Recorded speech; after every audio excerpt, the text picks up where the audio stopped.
Good morning, my friends. So it's me, Carl, PhoneFreak02 on TikTok and I think YouTube. So I just wanted to show you all the wonderful thing that I've done. As some of you have followed and learned a little bit about. A little while ago, I bought an ambulance, a decommissioned ambulance. Now, to be absolutely clear, it went from being an ambulance to a police forensics vehicle before I got it. So we put some Ghostbuster stickers on it just to address that. So this is a 2003 Ford E350 Super Duty with the ambulance body by Crestline of Saskatchewan. Really nice company, by the way. They were really cool to me, getting me documentation and info and things like that. So for starters, you can see the visual things. There are solar panels up top, almost a kilowatt worth. A little bit hard to see, but there's a dual band ham radio antenna in the middle of the roof, as well as multiple other antenna places that I can put in if I need to. On the back, you will see it in a moment, there's an ATAS 120A Yaesu screwdriver antenna. Of course, up front, I've replaced the headlight bulbs to get for better lighting, but the lights are just kind of garbage. So we've added a pair of 7-inch Hella driving lights. Because for anyone who's driven in rural Canada, you know, moose are no joke. You need to see where you're going. Tons of doors and storage and things. As you can see, the black covers were where the police lights were. And unfortunately, when they decommissioned this thing, they were very heavy-handed, which I'll get into in a bit. The scene lights do work again, but they took the console out of the front, so they're a little bit more difficult to light up at the moment. Something I'll address after my big trip. So this is the back. Now, special things about the back is Class 4 hitch on the back now. You can see the Yaesu ATAS 120 right there. You can see the dual band antenna and the tail end of the solar panels. There's almost 1,000 watts of them up there. And I had a really bright day and I got 1200 watts and almost blew up my charge controller. So I had to upgrade that. So let's head inside. Oh, and I will note, you'll see a backup camera. That red light is now a third brake light, and these two lights will come on when you put the vehicle in reverse. Makes a heck of a difference. Every light that was incandescent that I could get my hands on, I did change to LED. The only problem is I got some low quality LEDs in here, which is no good, as those are the lights that come on when you open and close the doors. Not the greatest at night. As you can see along the front, there was a wall that I removed. Now I haven't gotten around to replacing the covering. That will come in time. I've installed a refrigerator. This thing does have 3 kilowatts worth of 120 volt power. There's a microwave and a ham radio, which I'll get to. We're going to go over here to the action wall and turn some lights on so we'll see what we're doing. So first of all, the cot lights, as they're called, were changed to LED. This side I did not do all of them because it was too bright, but I did do red for low because you can sleep through red. The area back here that used to be a bench for 3 people will eventually be a fold-down bed.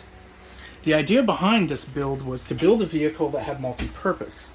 We wanted to be able to run it as a Parks on the Air vehicle, run it as a van where you fold everything down and you have just cargo space, or kind of set it up like an RV. You know, fold-down bed, etc., etc. There is a cassette toilet that I can bring in here for emergencies. There's my fridge. I've added a lot of 120, like this used to be an oxygen thing. I've got 120 there. That came with the vehicle. 4 plugs of 120 down there. Another one there. Excuse me. 2 there with the microwave, and then where that tool flappy little net is, there's one there just to provide for charging of power tools and such. Lots of cubbies in an ambulance. Also, a bit of wasted space. As you can see here, there's a whole area back here where I've been wiring and doing things. Lots of cupboards. And of course, because this was a forensics vehicle, the stickers that are on the cabinets will remain on there, and they are rather hilarious. So we've got tons of little areas to, you know, put things. And yes, we do have a Starlink. So here we have the 40 amp Renogy charge controller with a Bluetooth, and then that's just the power controller, the remote for the inverter to turn the 120 volt on and off. And up here, you know, in the main area, we really just have the dual band radio and 7-inch Android head unit, which can also handle the backup cameras and everything. This being an ambulance, there was already specific wiring behind the driver's seat for radios, and they were kind enough to leave me one of these, so I'm all set. That wiring there will be probably later in the day or in the evening, set up for the second operating position for that FT847. There'll be an antenna switch going in the electrical area, and we will be able to put this radio up on the dash, as I've 3D printed a bit of a mount for it. You know, it's good for monitoring CB and just HF mobile, that sort of thing. So there we are, and that's the inside in mostly hauling mode. I just pulled the radio out to show you. I will be hauling predominantly on my trip, and I will explain the trip in a little bit. So ambulances are cool, as in they have a fair bit of storage. This one being my favorite because it is currently holding a 10 by 10 gazebo, some chairs, my cot, an antenna, the trailer hitch, a jack, an entire bag of tools, and a bunch of other stuff. This is probably where spine boards and things were kept. It goes all the way back to here. I can't win with sound, you guys. I don't know what the heck's been going on this morning. I'm so sorry. This is a vent, which I reinstalled. When I got the vehicle, this, and along that fender there were taped over with duct tape. So I now have a proper RV shore connector to plug in, as the Renogy 3000 watt charger inverter can put 75 amps into the battery to recharge it and can provide you with 3000 watts of 120 volt. The electrical box is incredible, and it was horribly mangled when they decommissioned. A lot of things were disconnected. I was thankfully given this, a wonderful gift that somebody put all of the connectors and things up. Crestline was kind enough to provide me with documentation. There are the battery isolators to keep the batteries in the box side from killing the batteries to start the vehicle. So there you go. I'm going to go inside where there isn't a loud noise. So yeah, I'm looking forward to the trip. I'm leaving later today. And we've got some cabinet lighting, which is still incandescent, but it does have that Christmas light sort of ambiance, and I didn't really want to go through the trouble of bothering to change it. And everything else is just sort of here.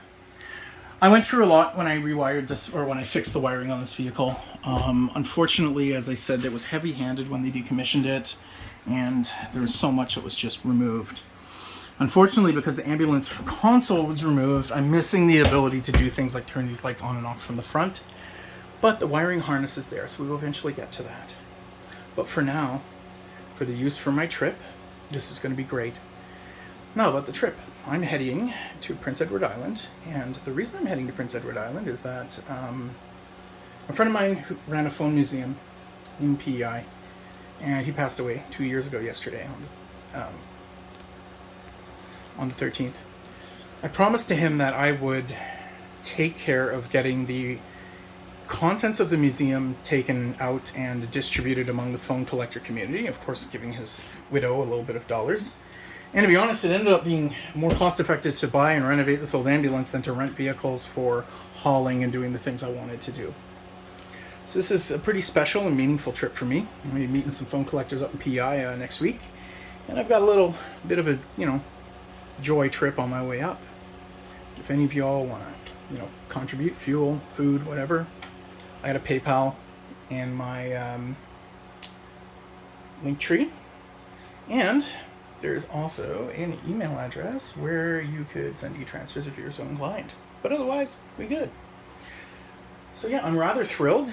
For now, bed conditions are going to be a cot on the floor, because I didn't want to rush into doing anything until, quite frankly, I kind of shake things down and get an understanding as to how we want this vehicle to be configured for RVing and whatever. But here you are. That's the ambulance, a quick overview. And I'm looking forward to sharing my trip with you guys. And definitely follow, subscribe, do whatever to make the algorithm kick so you see the future stuff. Gotta love the operating position for POTA. It just kind of slides right out. There's a little kind of area, a little nook for the radio. It's padded, a little DSP speaker. And I can't wait to get the front operating position going, because if this back end fills up with cargo, I'm gonna just operate up front for pleasure. Anyway, you all, have a fantastic day, and I hope all goes well in this week. Follow along, and you'll probably see a little bit of stuff for my trip. I did make some videos on the building of this vehicle and the repair of electricals and things, you'll be seeing that eventually.